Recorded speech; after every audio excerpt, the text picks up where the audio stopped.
মামুন ভাই লায়লাকে বিয়েই করে, তাই বৌমা হিসেবে মেনে নেবেন আপনি? ওটা আল্লাহ পাকের ইচ্ছা। আল্লাহ যদি জোড়া মিলায়, আমি আমার দেশের বাড়ি হচ্ছে রাঙ্গামাটি, আর আমার কোনো জায়গায় আমার ভাগ্যতে ছিল আমি শরীয়তপুর আয়া হাজির হয়েছি। তো লায়লার যদি ভাগ্য থাকে, নসিবে থাকে, অবশ্যই হইব। আর ভাগ্য না থাকলে তুমি আমি এই এলাকার সবাই যদি আয়া খিচ্ছা ধরে পারবো না, ওই ভাগ্যের উপর নির্ভর করা। যদি হয় আমার ছেলে আমি ফেলাইতে পারবো না, আমার বউ আমি ফেলাইতে পারবো না, আমি তো মা। যদি লায়লাকে বিয়ে করে মামুন, তো সেই হিসেবে আপনি তাকে মেনে নেবেন, এই তো? না, লায়লারে মামুন বিয়া করবো এটা তুমি মানে এটা লায়লার আর মামুনের ব্যক্তিগত ব্যাপার। এটা তুমি আমি এটা নিয়ে কানাকাশা করে লাভ নাই। লায়লারে মামুন বিয়া করে না না করে এটা মামুনের আর লায়লার ব্যাপার। মামুন যারে নিয়ে খুশি থাকবো আমিও খুশি। ঠিক আছে আন্টি। এটাই সংসার করে খাইবো মামুন, আমি সংসার করবো না।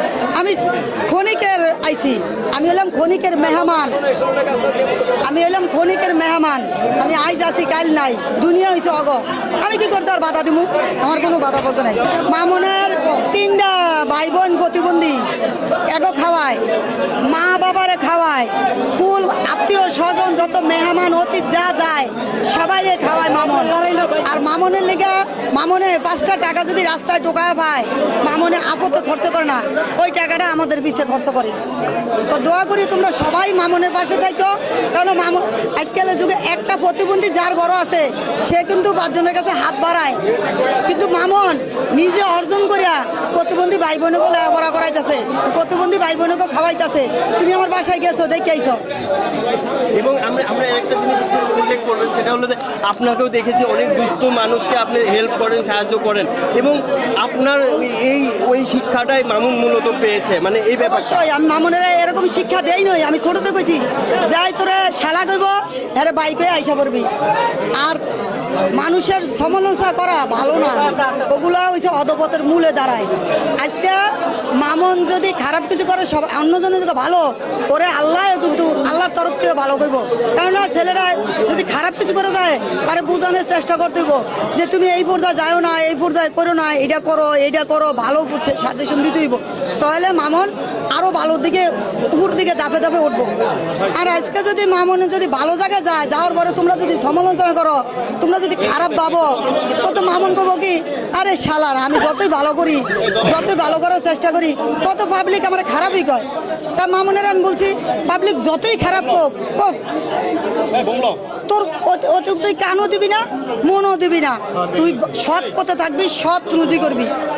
এবং এই সততা নিয়ে কিন্তু আজ মামুন একটা বড় পর্যায়ে গেল। এই সততা নিয়ে আল্লাহর রহমতে আমিও ছিলাম, আর আমার ছেলে মেয়েকে আমি করাইছি। আজকে অনেকেই কয় মামুনের মা লুবি। আমার এই দেহ থাকতে কারো বিন্দু পরিমাণ আমি খাই নই, আর কারো বিন্দু পরিমাণ কিছু করি নই। আমার লুবি গো কোনো কিছু আয় জানা, ওই আল্লাহ দেখছে। সত্যের নাও 7 বার ডুবে 7 বার বাসে, অসতের নাও যদি একবার ডুবে যায় তো কখনো বাসে না। সৎপথে আছি, আমার ছেলেও আল্লাহর রহমতে সৎপথেই যাবে।